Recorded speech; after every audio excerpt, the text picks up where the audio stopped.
I would say I became an Islander fan when I was 18, 19 years old. So it's been almost 20 years, and they stink. In the times of Zygmunt Palffy and Pierre Turgeon and the garbage. And listen, by the way, Pierre Turgeon should be in the Hall of Fame. I don't know what the hell the NHL is doing. I mean, imagine how different 93 would be if he didn't get hurt. Mm-hmm. Really. And you hear the name Dale Hunter, you kind of wince. You just think like, but to be honest, Tom Wilson in many ways reminds me of that Dale Hunter-esque role, and the fact that they both played for the Capitals is only doubly fitting. And so when I see him, even going back to the 2015 playoffs where he has that hit on Lubomir Wisnowski, and Wisnowski announces his retirement not so long after, you look at those things and it's just like, you would have hoped that the NHL might have done a little bit more in the enforcement category with how he does things. I digress. Like I said, I have all these recessed memories of the Islanders that just sometimes come to the surface. You can't help it. Like you said, it's been a very difficult 25 years, but there's been so many great moments of hope that you just, it's like The Godfather, man. Like just when you thought they were out, they pull you right back. like that's what the Islanders do. I mean, they start getting really good, and you have to even credit Garth Snow for acquiring Johnny Boychuk and Nick Leddy, because that's where kind of the modern day started with that team, as far as the direction that they were going in and the commitment that, like, we're not going to be the laughing stock of the National Hockey League anymore. And they proved it, and they just got better and better. And then finally, the arena woes, which have haunted them since the 1990s, get resolved with the beautiful UBS Arena. It really is a phenomenal place. I mean, how many arenas can you get a bagel at? Let me just ask you that right now. Seriously, no, like there's so much appreciation and input into what the fans want, and that's just really cool. And I mean, even look at the goal siren that they tried to do on opening night, which kind of sounded like the Ghostbusters car. I thought it was like a Halloween prank. There you go. Obviously, it bombed, even though it was something back from the early days of the franchise. But right away, they made fun of themselves with it. They laughed it off and said, "We're not going to do this anymore." Sparky the Dragon's putting it in the trash compactor. So I don't know too many franchises that have that kind of engagement with their fans where it feels personal. It's not like going to Yankee Stadium where you're just kind of in this cavern of just greatness. It feels like you're seeing like your neighborhood team. And I guess that's what back, like when the Brooklyn Dodgers were a thing, I guess that's what it felt like to walk around Brooklyn and see guys like Jackie Robinson just kind of, shopping at your store. And then you just go to a game that afternoon. You kind of get that vibe with the Islanders in a way, just that sort of close tightness. And it just, I don't know, maybe it's because I'm from Long Island, Massapequa, born and raised. Shout out to All American. But, it feels a little more personal. I'm a Long Island native. Speedy's a Connecticut native, but his family. My family from Long before Island. Me was Long Island. Long Island. So everyone's from Long Island in somewhere or another. For wherever I go in my career, I always rep Long Island. I am a Long Island guy. I will always be here to rep everything that I do and everything that I am. Never forget where I'm from, my roots. But before we let you go, one question. Speedy tells me that you're a food critic. You have a food restaurant. You're also in the entertainment field. What do you do in the entertainment field? So I do a lot of food reporting. I wouldn't call myself a critic. I do a lot of food reporting, and I get to taste a lot of good stuff. I'm sure you do. I like it too.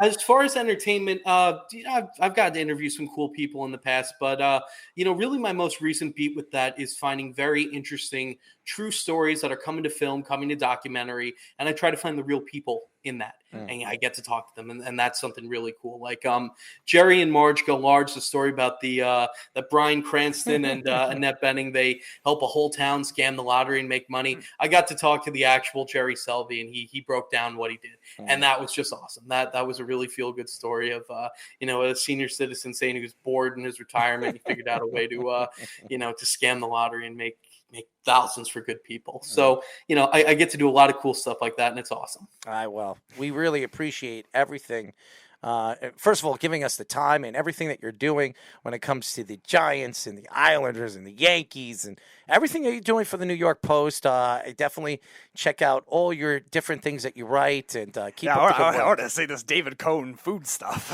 all that stuff. Oh, that's that was cool. That was a TV show that Yes Network was doing.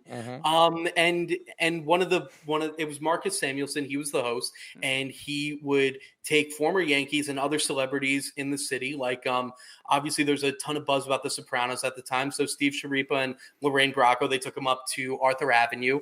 And, the David Cohn episode, he took them to get some barbecue like he used to have around Kansas City. And I got to talk to him about the food element. But, of course, from speaking to David Cohn, we got to talk some baseball, too. And he told me about a time, like I mentioned, where George Steinbrenner put him in a headlock during the 2000 World Series because he convinced him that the Mets were spying on the Yankees clubhouse at Shea Stadium at the time. And George was actually believing him for a while. And when David let him know he was just messing with them, boom, he just puts him in like that. So David is I'll say this, and I'll say this over and over again.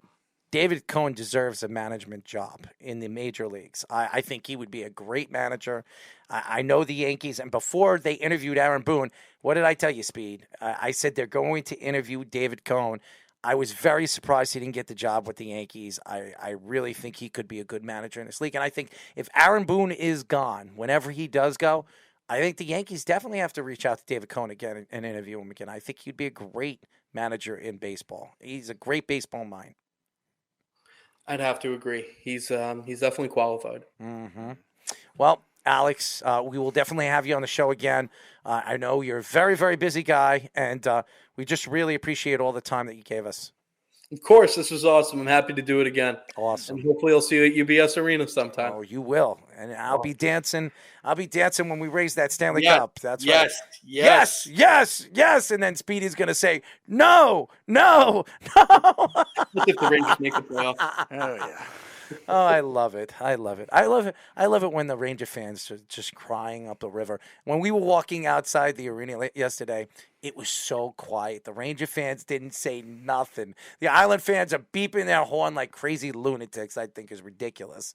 But the Ranger fans, they were so quiet. Could you imagine if the Rangers won that game? You wouldn't have heard the end of it. I was at an Islander-Ranger game last season where the Islanders were not so successful. So, yeah, I did not hear the end of it. And it just, it felt like they owned UBS that night. I wish I could experience that. All the Ranger games I've ever gone to, they've lost. Well, you should go to more Ranger games then.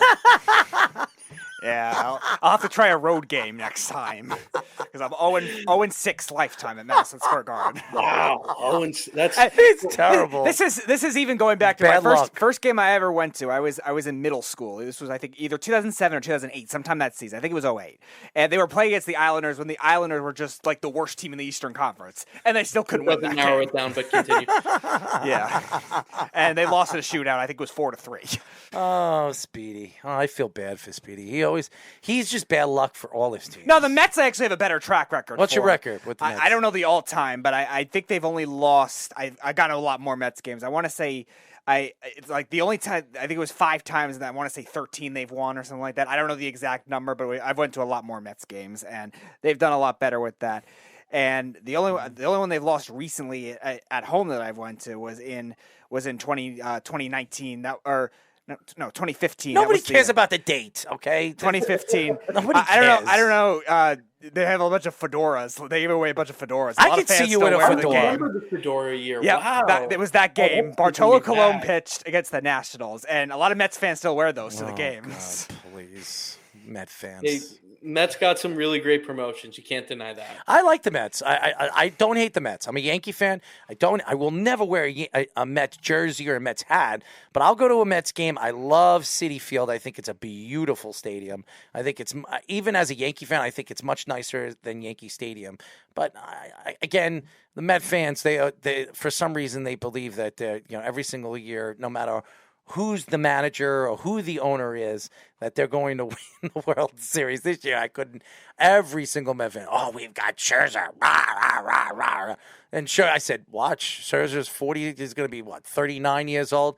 How long is he going to stay healthy? And what did he do? He couldn't stay healthy this year. It just seems like the Mets thing, They bring in players and they can never stay healthy.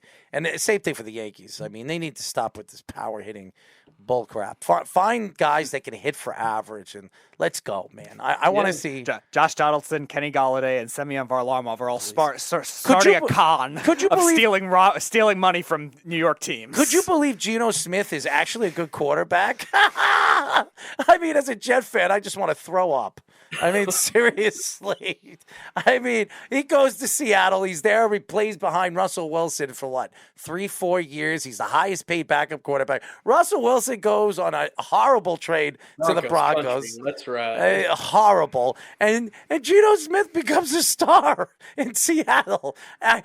It couldn't be written better. I really couldn't. I as a Jet fan, I don't like it, but as a fan to just watch Russell Wilson the Broncos trade away their future for Russell Wilson, and he's a complete failure. That just makes me laugh. Alex, as a Giants fan, I'm sure you can appreciate this too. Nathaniel Hackett's about to go down the loins of ex-Packers coordinators that were terrible as head coaches somewhere else with Ben McAdoo and Joe Philbin. Ooh, when I believe it was against the Panthers, that felt like a nice little revenge game against Benny Boy. What happened with him? What I hold him most accountable for is how he handled Eli Manning and breaking that streak. That was my God, I could not stand reprehensible. That. Yeah. That's the only word for it. And Eli Manning is not an emotional guy. And when you get him choked up, literally crying in front of reporters, you messed up. You messed up. And the funny thing is, he did it with Geno Smith. And so many people actually give him credit for that. You like, what? Brett Favre back in the day? I mean, there's so many Giants fans that actually like that he did that too, and it irks me.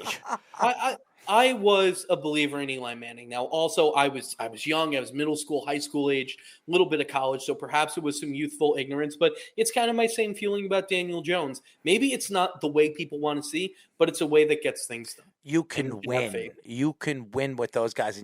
And by the way, Eli Manning is a Hall of Famer. I don't want to hear it from anybody. He's a Hall of Famer. I'm a Jet fan, and I will tell you, and I've always stuck up for Eli Manning.